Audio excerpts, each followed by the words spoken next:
Buenas tardes, estamos aquí reunidos tres miembros del Centro de Estudios Bejaranos que vamos a explicar un poco cómo fue nuestra intervención en las 8ª jornadas del Museo del Comercio e Industria de Salamanca, que las organizaron en colaboración con la Universidad de la Experiencia de la parte de la Universidad Pontificia. Entonces, pues fuimos invitados los tres, que son Javier Ramón Sánchez Martín. Hola, Javier. Juan Antonio Frías Hola, buenas Costumo. tardes. Hola, Juan Hola, Antonio. buenas tardes. Y yo misma, que tengo el honor de presidir esta institución. Entonces vamos a explicar un poco en qué consistió nuestra intervención, que luego se ha publicado en este libro del Museo de Comercio, en el cual hay 6 artículos que fueron las 6 contribuciones, las 6 distintas conferencias, de las cuales pues 3 son las nuestras. Entonces vamos a intervenir explicando un poco cada uno en qué consistieron nuestras charlas, y para lo cual pues lo vamos a hacer por orden alfabético, que es muy democrático. El primero es Juan Antonio Frías, así que pues ahí tienes la palabra, Juan Antonio. Bueno, pues nada, buenas tardes. La contribución que yo realicé para, para estas jornadas, bueno, pues trata sobre la fabricación del papel en la Sierra Bejarana, porque incluye 2 núcleos de población donde se asentaron en el siglo XIX, que es en Candelario y en la Calzada, ¿no? Aunque al final del propio artículo, muy brevemente hago referencia a una fábrica extremeña próxima a nosotros, en el Valle del Ambroz, que se asentó en Casas del Monte.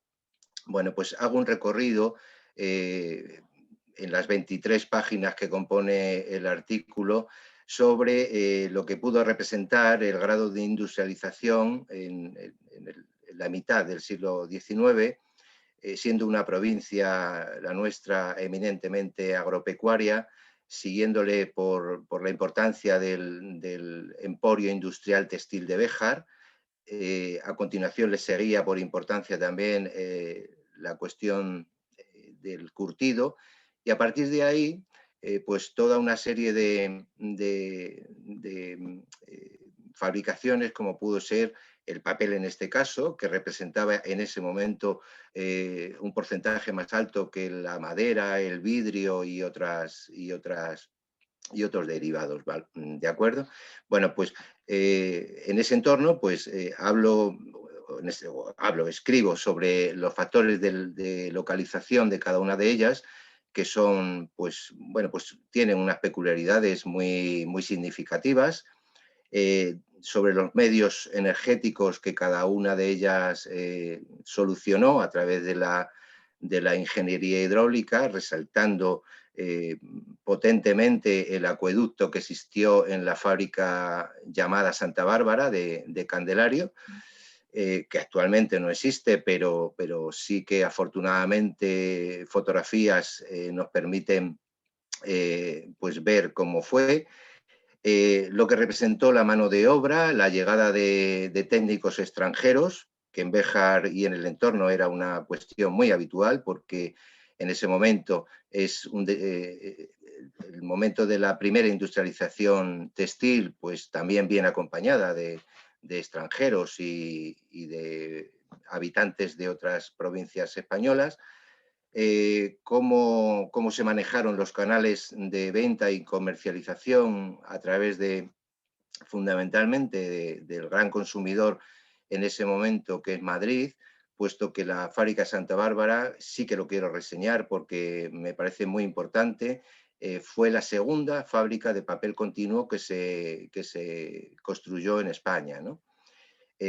Bueno, y como también los distintos fabricantes, tanto de la fábrica del Barquillo en Candelario como la que acabo de comentar de Santa Bárbara, pues asistieron a las distintas exposiciones nacionales de 1841 y del 45 para mostrar sus productos, ¿vale?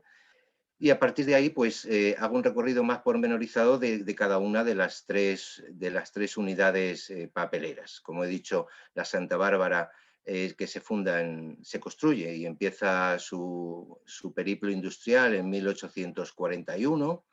La fábrica del Barquillo que en un principio fabricaba papel de barba y terminó su actividad productiva especializándose en el papel de fumar, que se construye en 1857, y por último la calzada, que inician las primeras adquisiciones de la finca y posterior reconversión de unos antiguos molinos en una fábrica de papel en 1842, siendo esta la última fábrica que estuvo activa, ¿no?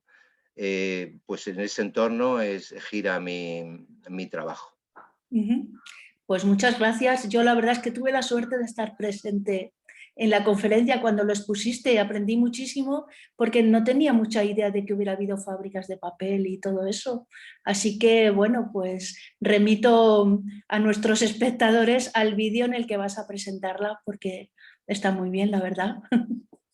Bueno, Vale, pues muy bien, muchas ahora gracias. siguiendo el riguroso orden alfabético va Montero. Así que voy yo. Voy a ver si comparto la pantalla, a ver si rescato. No, ¿dónde está esto? Aquí. A ver, ahí está. Entonces, bueno, no es directamente centrado en Béjar, pero todo tiene relación. Esta es otra de mis áreas de investigación. Y bueno, yo siempre con el pretexto de la música, la verdad es que trato de todo. Y en este caso es comercio, economía, negocio y todo esto a partir de la documentación del archivo de la Catedral de Salamanca, que es una fuente histórica importantísima. Allí hay muchísimo más que temas religiosos.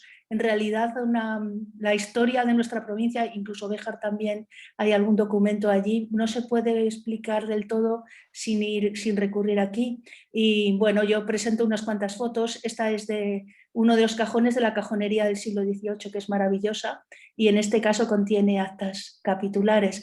Entonces, estudio cuestiones musicales, pero en lo que es negocio, transacciones, contratos y todas esas cosas, pues cómo buscaban, por ejemplo, músicos, pues un poco, voy a decirlo muy llanamente, pero casi como los fichajes deportivos de ahora. Hay un tenor magnífico en Madrid, ¿por cuánto creen que estaría dispuesto a venir? Pues vamos a ofrecerle tanto y cuánto, pues vendrá por tanto, si además le subimos, le damos casa, todas esas cosas.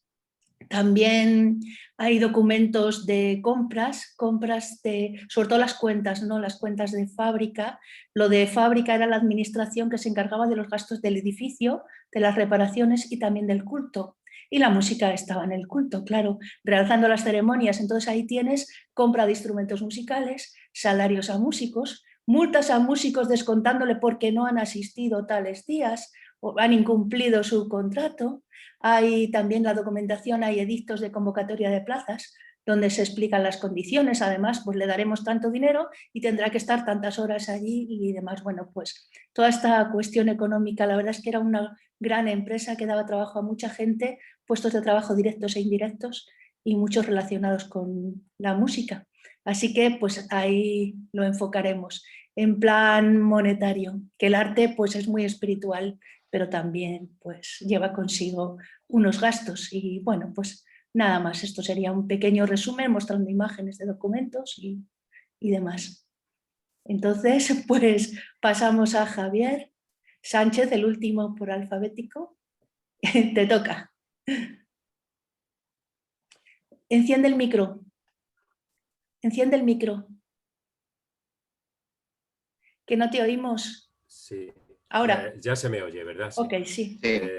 Lo había apagado porque a veces hay Ahí voy a dejar yo de interferencias. compartir, espera.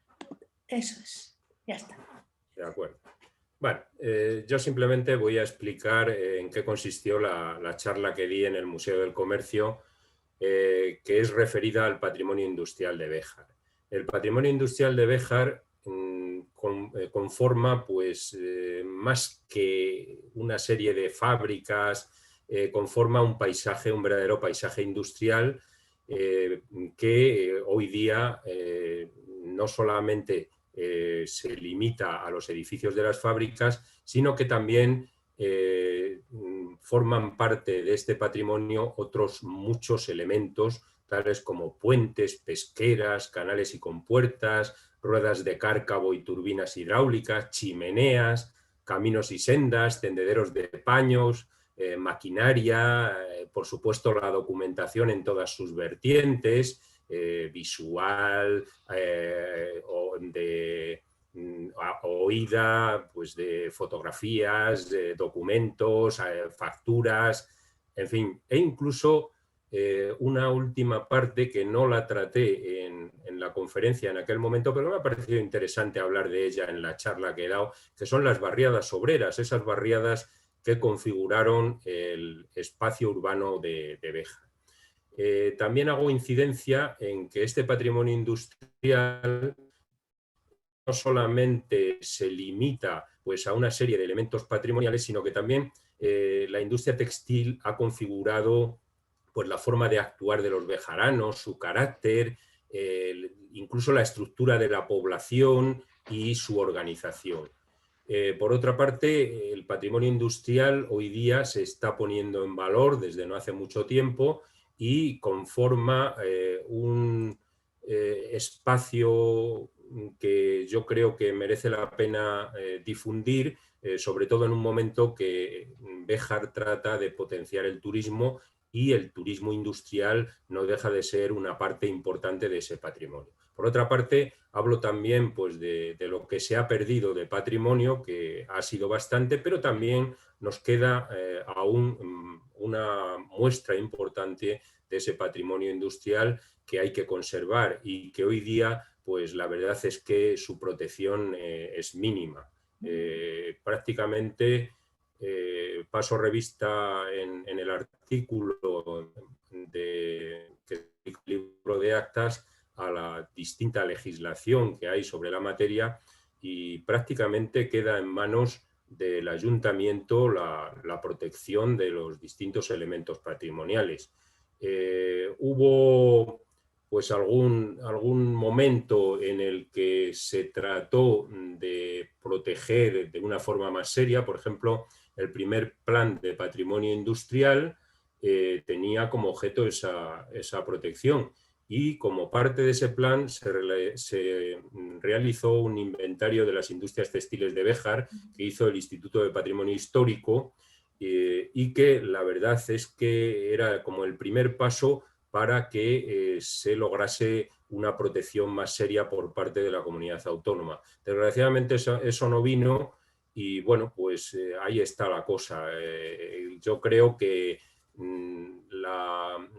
el patrimonio industrial de Béjar hay que protegerlo desde ya porque su protección es mínima, como digo, y que se trata de un importante legado que nos han dejado nuestros antepasados, pero que también tenemos que legar a nuestros descendientes. Y por eso, y también por el interés de que sirva como turismo industrial, pues tenemos que protegerlo. Y fundamentalmente eso es lo que voy desarrollando a lo largo de la charla y del capítulo ese de las actas del Museo del Comercio. Muchas gracias. La verdad es que es muy interesante y bueno, también tuve la suerte de estar en tu conferencia, pues como siempre, aparte de muchos e interesantes datos, pues de manera muy amena. Y bueno, quiero dar las gracias en nombre de los tres a Miguel García Figuerola, director del Museo del Comercio, porque nos invitó y además que estuvimos acompañados de verdaderas figuras importantes de la investigación. En el libro, por ejemplo, y en la conferencia está nada menos que Jesús Málaga, por ejemplo, el que fue alcalde de Salamanca en tiempos. Tenemos también a Carlos García Medina, que es uno de los miembros del Centro de Estudios Mirobregense, nuestro centro hermano, y a ver si encuentro que había un profesor de economía, es que me va a perdonar, pero no me acuerdo cómo se llamaba. Sí, Alberto de Miguel Hidalgo. Eso es, que yo estuve también, bueno, yo estuve en todas y la verdad es que me gustó muchísimo y yo creo, por lo menos para mí es un honor estar acompañada de estos nombres ilustres en este libro. La verdad creo que, pues sí. Y además, bueno, el hecho de que nos tuvieran en cuenta el Centro de Estudios Bejaranos y todo eso, pues es muy de agradecer. Y nada más, pues Carmen va a colgar en nuestro canal de YouTube los resúmenes de nuestras respectivas conferencias. Y pues gracias a Carmen también, que como siempre está en todo y es el alma nuestra, porque nos pone en orden sobre todo. Y gracias amigos, porque aparte de ser compañeros somos amigos. Y hasta la próxima.